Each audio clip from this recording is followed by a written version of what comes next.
দেখেন গণপ্রজাতন্ত্র, প্রজা আবার কি? প্রজা তো মেনে নেওয়া যায় না। আমরা কি প্রজা? মালিককে তাহলে, রাজাকে তাহলে। এই কারণেই আমরা মনে করি যে এই শব্দ আর রাখা যাবে না।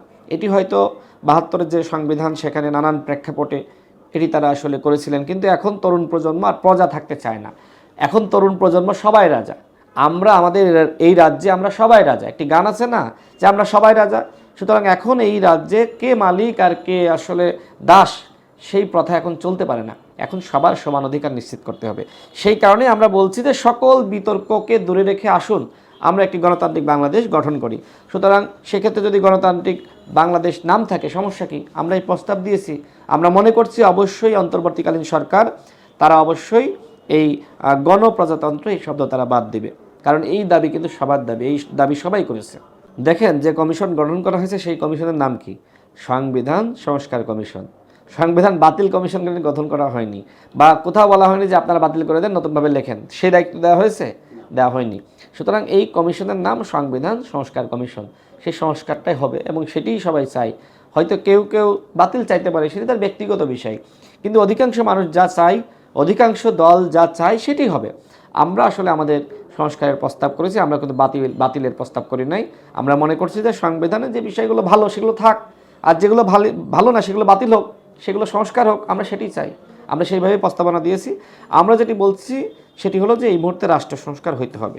সেক্ষেত্রে ক্ষমতা বিকেন্দ্রীকরণ, রাষ্ট্রপতি এবং প্রধানমন্ত্রীর মধ্যে ক্ষমতার ভারসাম্য আনয়ন, এবং একই সাথে জাতীয় সংসদের মেয়াদ 4 বছর, সেই প্রস্তাবনা আমরা দিয়েছি।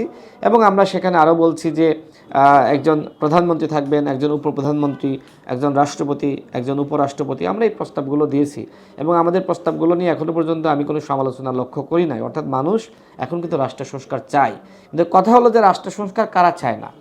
বাংলাদেশে এই সংখ্যাটা খুব কম। কারণ এই যে ৭১-এর পরে দেখেন একবার রাষ্ট্র সংস্কার হইল না, বিপ্লব কিন্তু ব্যর্থ হইল। ৭১-এর পরে দেখেন যে মুক্তিযোদ্ধারা সাম্য, মানবিক মর্যাদা, সামাজিক সুবিচার এটি বাস্তবায়ন চেয়েছিল, কিন্তু কি হলো? সেই মূলনীতি সংবিধানে অন্তর্ভুক্ত করা হলো না। যে কারণে আমরা বলছি যে সংবিধানে যে মূলনীতি আওয়ামী লীগ করেছিল বা ৭২-এর সংবিধানে অন্তর্ভুক্ত করেছিল সেটি বাতিল করতে হবে, এবং একই সাথে সাম্য, মানবিক মর্যাদা, সামাজিক সুবিচার এটিকে মূলনীতি হিসেবে সংবিধানে গ্রহণ করতে হবে।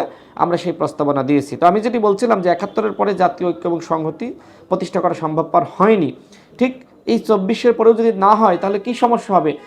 ৫৩ বছর ধরে আমরা যেভাবে জ্বলতে পুড়তে আমরা খারখার হয়ে গিয়েছি, আমরা ধ্বংস হয়ে গেছি, ঠিক একইভাবে আরও ৫৩ বছর আমরা কি জ্বলতে চাই, পুড়তে চাই? আমরা চাই না।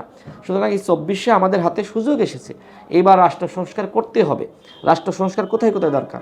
বিচার বিভাগের অবশ্যই আগে সংস্কার হইতে হবে, পুলিশে হইতে হবে, পুলিশ বা প্রশাসনে হইতে হবে, এছাড়া নির্বাচন কমিশনে হইতে হবে। এরকম গুরুত্বপূর্ণ জায়গাগুলোতে সংস্কার আগে হইতে হবে, এরপরে ইলেকশন হইতে পারে। কারণ রাষ্ট্র সংস্কার একটি ধারাবাহিক প্রক্রিয়া। রাষ্ট্র সংস্কার 2 বছরের বিষয় না, 1 বছরের বিষয় না। রাষ্ট্র সংস্কার এমনকি 5 বছরের বিষয় না, এমনকি 10 বছরের বিষয় না। মিনিমাম আমি মনে করি রাষ্ট্র সংস্কার হওয়ার জন্য একটি রাষ্ট্রের কাঠামোগত পরিবর্তন এবং ওই রাষ্ট্রের সংস্কৃতির পরিবর্তন, মানুষের মানসিকতার পরিবর্তন, এর জন্য মোটামুটি আপনার 20-30 বছর দরকার। তো এই 20-30 বছরকে এই সরকার থাকলে মানুষ মানবে?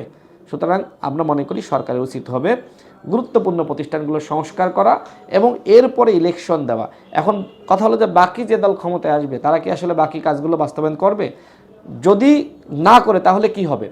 এজন্য করার জন্য যা যা ব্যবস্থা আমাদেরকে করতে হবে, অর্থাৎ এই যে আপনার নির্বাচন কমিশন, দুঃখিত, আপনার যে 10টি কমিশন গঠন করা হয়েছে তারা যে প্রস্তাবনা দেবে, সেই প্রস্তাবনার পরেই তো সংলাপ বসবে, আলাপ আলোচনা বসবে বা গণভোট হইতে পারে। সেক্ষেত্রে সেখানে সকল রাজনৈতিক দল তাদের সেখানে স্বাক্ষর থাকতে হবে যে আমরা ক্ষমতায় গেলে আমরা এগুলো বাস্তবায়ন করব, এবং সেখানে এটি উল্লেখ থাকতে হবে যে আমরা যদি বাস্তবায়ন না করি তাহলে জনগণ আমাদেরকে সেখান থেকে সরিয়ে দিতে পারবে।